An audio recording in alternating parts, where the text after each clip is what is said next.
Anyway, let's move ahead to the date of the crime. It was September 2nd, 2022, and as usual, Eliza woke up early in the morning, put on her running clothes, and went for a jog. It was around 4:20, 4:30 in the morning, and I'm thinking it was still dark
these items and used them. Yes. Cleotha Abston, on September 1st, stole these items from his job. He was working, I guess, at this woman's office as part of the cleaning service. So he was cleaning the office. She left her wallet there. He took her debit cards, he took her credit cards, and he went out and used them. And he was seen on surveillance and identified as the person who did it by the boss there. So there's another thing that he will also need to be charged with. Now, I just wanted to tell you that after this whole horrible crime occurred, people in the community and around the country decided to have what was called Eliza's Run. They wanted to finish her morning run, the one that she did not get to finish that Friday morning, September 2nd. So all over the country, people got up the following week, Friday, and went and did her run, or that, even if they didn't live in Memphis, they did a similar run as a way to pay a tribute to her or, memorialize her. Many of them wore similar outfits to what she had worn when she went missing. And that is about all I have on this heartbreaking case. Alright, so let's talk a little bit about it. First of all, what are your thoughts on the case? I am sure I can imagine what your thoughts are. So here's a little bit of what I've been thinking. Let's start with keeping ourselves safe, not victim blaming. Absolutely no victim blaming here. But first things first, what we can take away from this immediately is it's unfair that we can't just go out running without worrying. We should be able to just go out, take a jog whenever and wherever we want. That should be how it is. But unfortunately, things like this can occur. Not often. Let's not think that it happens all the time, because it's rare, but let's be careful, This was random, so it's not as if he tracked her and he knew where she would be, because she always took the same route, although that is kind of a dangerous thing to do, to always take the same route, But this was just random. It sounds like he was looking for someone, and there she was, But let's run with somebody else, especially if it's dark and deserted. I mean, I don't have to go on and on about this, but let's not have this happen to any of us or any of our loved ones. Alright, next thing I obviously want to talk about is this guy, Cleotha Abston. A very violent repeat offender. So he got out early. I mean, we could argue about whether it was early or, it wasn't really early, whatever they want to say. In my head, it doesn't matter if he got out in 2020 or 2024, because you know what? Even though it wouldn't have been Eliza, and I am so sorry, so sorry that it was Eliza, but for them to sit around and say, oh, if he hadn't gotten out, then this never would have happened. Okay, so this never would have happened, but somebody else would have been killed, right? Most likely.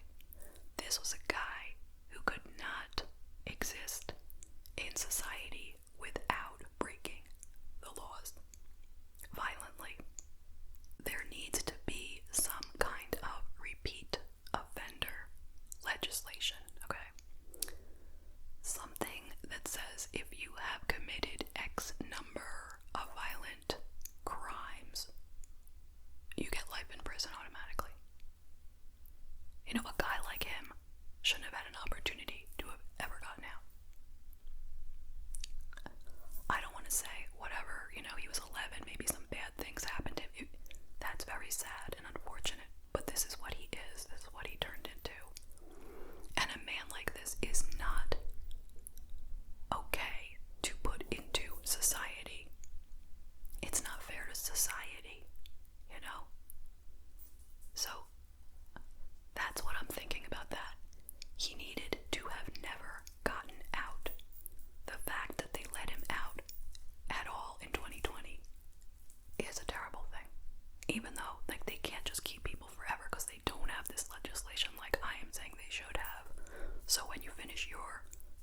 you have to